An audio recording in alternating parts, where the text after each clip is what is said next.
యేసుప్రభు వారి శ్రేష్టమైన ఘనమైన నామంలో శుభములు తెలియజేస్తా ఉంటున్నాం. 3 సంవత్సరాల సంపూర్ణ బైబిల్ పర్యటనకి ఆహ్వానిస్తా ఉంటున్నాం. కీర్తన 56, 57.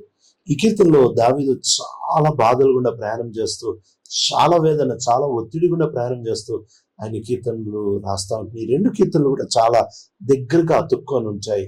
ఈ కీర్తనల వెనక చరిత్ర మనం అర్థం చేసుకొని ఏ సందర్భంలో రాశాడు అని అంటే, మొదటి సమూయేలు గ్రంథము 21వ అధ్యాయము 10 నుంచి 22:1 వరకు మనం చూసినట్లయితే, దావీదు సౌలు దగ్గర నుంచి తప్పించుకొని ఆయన గాతు ప్రాంతానికి వెళ్ళినప్పుడు, అక్కడేదో తలదాచుకుందామని అనుకున్నప్పుడు, అక్కడ ఉంటున్న ప్రజలు తనని పట్టుకొని ఆకీష్ రాజు దగ్గరికి తీసుకొని వచ్చి ఈ వ్యక్తే యుద్ధశూరుడు కదా, ఈ వ్యక్తే కదా ఈయన గురించే పాటలు పాడారు ఇశ్రాయేలీయులు, ఈ వ్యక్తి మన ప్రాంతానికి వచ్చాడు అని ఆ వ్యక్తిని తీసుకొని ఆకీష్ రాజు దగ్గర పెట్టేటప్పటికి దావీదుకి అర్థమైపోయింది, ఇక మరణము తన ముందుందని, ఇక తాను తప్పించుకునే పరిస్థితే లేదని. వెంటనే తాను నటించడం మొదలు పెడతా వచ్చాడు. పిచ్చివాడిగా నటిస్తా ఆయన తన గడ్డం మీద ఉమ్ము కారిపోయేటట్టు, అంతేకాకుండా ఆయన రాయిని తీసుకొని ఆ గేట్ల మీద, ద్వారాల మీద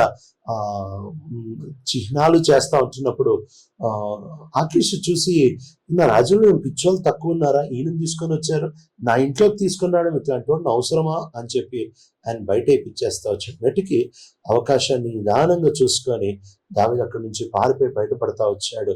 దావీదు బయటపడి అదుల్లాం గుహలోనికి వెళ్తా వచ్చాడు. అక్కడ తన కుటుంబం తన్ని కలుసుకున్నట్టు మనం చూడొచ్చు. కనుక ఇది ఈ 2 కీర్తనల యొక్క వెనుక చరిత్రగా మనము చూడొచ్చు. ఇక్కడ ఆయన వెళ్తున్న ఇక్కట్ల గురించి దావీదు భాష పదజాలంలో మనం వింటే, కీర్తన 56 మొదటి వచనంలో అంటున్నాడు, నా శత్రువులు నన్ను తరుముతున్నారు ప్రభా. ఒక పక్కన సౌలు 1000 మందిని తీసుకొని నన్ను తరుముతున్నాడు, దాచుకొని ఈ ఊరికి వస్తే లోపల నుంచి వీళ్ళు తరుముతున్నారు. తన పరిస్థితి చాలా అధ్వానంగా ప్రభుకి మొరపెడతా ఉన్నాడు. ప్రభా దయచుంచు, నా మీద కనికరం ఉంచు, నువ్వు గనుక నా మొర వినకపోతే నేను నాశనం అయిపోతున్నా, నా వల్ల కాదు ప్రభా, నువ్వు దయచేసి సహాయం చేయి అని తాను మరణ వేదన గుండా, బయట ఒత్తిడి లోపల ఒత్తిడి గుండా ఆయన చేస్తున్న ఈ ప్రార్థనని మనం చూడొచ్చు. దినమంతా వారు నన్ను వెతుకుతానే ఉంటున్నారు, దినమంతా వారు నన్ను వెంబడిస్తానే ఉంటున్నారు. 1 రోజు అంటే 2 రోజులంటే పరిగెత్తచ్చు, కానీ ఈ వ్యక్తి దినాల కొలది దాచుకుంటూ, ఎంతమంది దగ్గర నుంచి దాచుకుంటాడు, 1000 కొలది మంది ఒక పక్కన, ఇంకో పక్కన ఆకీషు రాజు తన వారందరూ ఒక పక్కన, ఇక్కడ దాచుకోగలడు. కానీ దావీదు ఇలాంటి పరిస్థితులు గుండా ప్రయాణం చేస్తున్నాడు. అంతేకాకుండా ఈ 2వ వచనంలో అంటారు, రోజంతా నన్ను వేధిస్తానే, అంతేకాదు గర్వముతో నాపై దాడి చేస్తూ ఉంటున్నాడు. రాజు కాబట్టి నా సైన్యం ఉంది, నీ దగ్గర ఏముంది,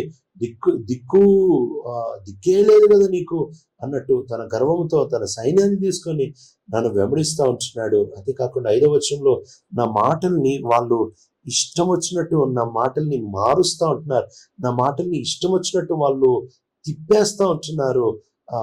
అంటే మధ్యవర్తులు తీసుకుని పోయి నేను చెప్పని మాటలు, సౌలుకి కోపం రేపించే మాటలు, మధ్యవర్తులు తీసుకుని పోయి ఆకీష్కి మాటలు, వెటికి నా మాటల్ని ఇష్టానుసారంగా తిప్పి నా మీద విరోధం పెంచుతున్నారు. అంతేకాకుండా నా నాశనానికి వీళ్ళు ప్రణాళికలు వేస్తున్నారు అంటున్నాడు 5వ వచనంలో. వాళ్ళు దాచుకొని నన్ను చూస్తున్నారు, వాళ్ళు నన్ను వెంబడించి చూస్తున్నారు, నా అడుగులను వెంబడిస్తూ ఉంటున్నారు, నా ప్రాణాన్ని తీసేయడానికి వాళ్ళు నానా రకాలుగా దాడులు చేస్తూ ఉంటున్నారు అని దావీదు చెబుతా ఉంటున్నాడు. అంతేకాదు వాళ్ళ యొక్క చెడుతనం గురించి ఆయన 7వ వచనంలో రాస్తాడు. అక్కడ తాకుండా 57వ కీర్తనలో ఆయన చెబుతా ఉంటున్న మాట, మొదటి వచనంలో, ఆపత్తు నన్ను దాటిపోయే వరకు నన్ను విడిచిపెట్టదు ప్రభా, నా వల్ల కాదు, నేను ఉండలేను అని చెబుతా ఉంటున్నాడు.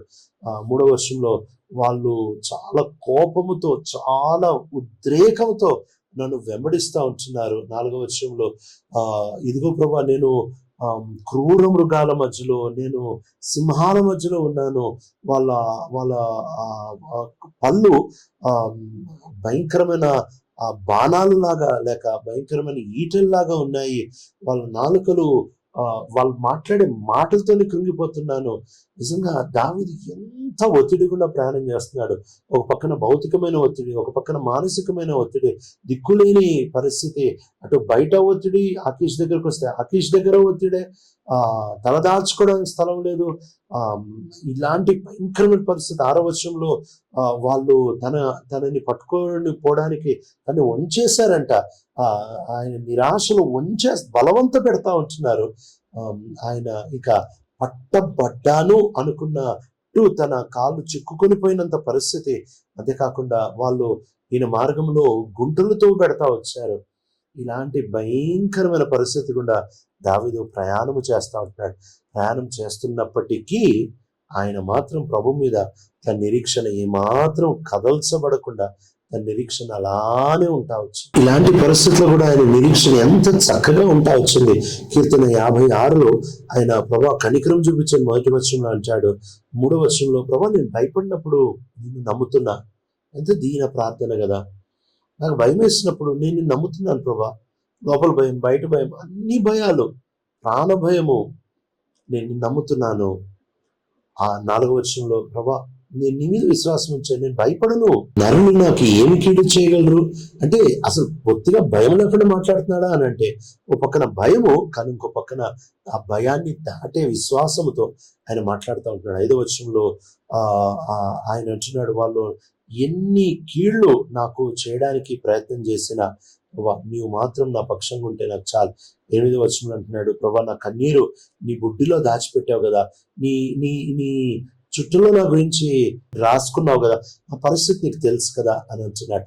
అంటే ప్రభా చాలా దగ్గరికి నా బాధలు చూడు ప్రభా, నా కన్నీరు చూడు, లెక్క పెట్టు ప్రభా నా కన్నీరు అన్నట్టు ఆయన వేదనతో ఈ కీర్తన రాస్తా ఉంటున్నాడు. ఇదే మాటని కొత్త నిబంధన భాషలో యేసు ప్రభువారు మత్తయి సువార్త 10వ అధ్యాయం 30వ వచనంలో తల వెంట్రుకలు కూడా లెక్క పెట్టాడు ఆ పరలోకపు తండ్రి అని చెబుతా ఉంటున్నాడు. అంటే దావీదుకి ఎట్లయితే ప్రభు సమీపంగా రావాలని ఆశపడుతున్నాడు, యేసు ప్రభు చెప్తున్నాడు మనల్ని కూడా అంతగా పట్టించుకొని ఆయన దగ్గరికి వచ్చి మనల్ని మన తల వెంట్రుకల్ని కూడా పట్టించుకునే అంత సూక్ష్మంగా ఆయన మనతో వ్యవహరిస్తూ ఉంటున్నాడు అని రాస్తా ఉంటున్నాడు. దావీదు కేవలము ఈ మాటలు తను తప్పించుకోవడానికి మాత్రమే దేవుని సహాయం కొరకు అడగట్లేదు, కానీ ఆయనలో ఒక విచిత్రమైన దృష్టికోణాన్ని మనం చూడొచ్చు. 56:12 వచనంలో ఆయన అంటున్నాడు, మొక్కుబడులు నీకు చెల్లిస్తాను. ఇలాంటి పరిస్థితులు మొక్కుబడులు ఎవరు జ్ఞాపకం చేసుకుంటారు? ఇలాంటి పరిస్థితులు నా మటుకు నేను క్షేమంగా ఉంటే చాలు కదా అనుకుంటారు, కానీ నేను మొక్కుబడుల గురించి అలాంటి పరిస్థితుల గురించి కూడా ఆయన ప్రస్తావిస్తున్నాడు. నేను నీకు కృతజ్ఞత అర్పణలు అర్పిస్తాను ప్రభా అని అంటున్నాడు. ఎందుకంటే నువ్వు నన్ను తప్పించావు, నువ్వు నన్ను కాపాడుతా వచ్చావు, నిత్యము నీ ఏట నిలబడతా, నీ ఏట నడుస్తాను అని చెబుతా ఉంటున్నాడు. మన జీవితాల్లో ఆపత్కాలం అయిపోయిన తర్వాత మనం మొక్కుబడులు గుర్తుంటాయా? మనము ఆపత్కాలంలో పరిస్థితులు నుంచి బయటకు వచ్చే ప్రభు మన ప్రార్థన వినేసిన తర్వాత మనము దేవుని ఏట యథార్థంగా నడుస్తూ ఉంటున్నామా? దావీదు దేవుని ఏట యథార్థంగా నడవడానికి ఇష్టపడతా ఉంటున్నాడు. 57వ కీర్తనలో ఆయన చెప్తా ఉంటున్నాడు, మొదటి వచనంలో ప్రభా నీ రెక్కల నీడలోనే నేను దాచుకుంటాను. ఈ విపత్తంతా ఎన్ని రోజులు ఉంటుందో, ఎట్లెట్లా నన్ను తరుముతారు, ఏమేమవుతుందో నాకు తెలియదు, కానీ నీలోనే నేను దాచుకుంటాను అని అంటున్నాడు. అంటే భౌతికంగా దాచుకోవట్లేదు, కానీ మనస్సులో ప్రభా నీవే నా ఆశ్రయం, నీ కిందే నేను ఉన్నా, రెక్కల నీడలో ఉన్నా, నీ సన్నిధి నాకు తోడుగుంది, అంతే చాలు. ఎంతగా దావీదు నలిగిపోతున్నాడు, కానీ హృదయంలో మాత్రం, ఆత్మలో మాత్రము అలా వర్ధిల్లుతూ ప్రభుకి చాలా సమీపంగా జీవిస్తూ ఉంటున్నాడు. 2వ వచనంలో మొరపెడతానే ఉంటున్నాడు, ప్రభు తనని ఆకాశం నుంచి వింటాడని, తన ప్రేమ, తన నమ్మకత్వం పంపిస్తాడు. 3వ వచనంలో ఆశ్చర్యంతో ఈయన చెబుతా ఉంటున్నాడు. చివరికి వచ్చేసేటప్పటికి ఈ 7వ వచనంలో ఆయన అంటున్నాడు, ప్రభా నా హృదయం నీలో నిమ్మలంగా ఉంది, స్థిరంగా ఉంది, కదల్చబడును, నేను పాటలు పాడతాను, నేను సంగీతము చేస్తాను, రాత్రులు లేచి వేకోజామునే నేను కొనియాడతాను, ఎందుకంటే నువ్వు నన్ను విడిచిపెట్టలేదు. 10వ వచనంలో ఆయన అంటాడు, నీ ప్రేమ ఆకాశమంతెత్తు, నీ యొక్క నమ్మకత్వము ఆకాశ మండలం అంతా ఎత్తు, నీవు నిత్యము హెచ్చించబడదువు గాక, నీ మహిమ ప్రపంచం మీద అంతా ఉండని అనే మాటతో దావీదు ఈ చక్కటి కీర్తనని అంతం చేస్తా ఉంటున్నాడు. బయట ఒత్తిడి, లోపల ఒత్తిడి, కానీ దావీదు కదలకుండా ప్రభులు పరిగెడుతున్నాడు. వాస్తవం భౌతికంగా పరిగెడుతున్నాడు, భౌతికంగా దాచుకుంటున్నాడు, భౌతికంగా ఆహారం లేదు, భౌతికంగా అపాయాలు, వీటన్నిటి మధ్యలో ఆత్మీయంగా మాత్రం ప్రభులు స్థిరంగా ఉన్నాడు. ప్రియ తండ్రి, నమ్మకమైన దేవా, దావీదు లాంటి ఆత్మీయ స్థిరత్వం మాకు కూడా నేర్పిస్తుంది. ఎలాంటి విపత్తు, నీవు కదలని వాడవని, నీవు మారని వాడవని ఆ నమ్మకత్వంతో స్థిరంగా ఉండే కృపను అనుభవిస్తుంది. యేసయ్య నామములో అడుగుతున్నాం తండ్రి, ఆమేన్.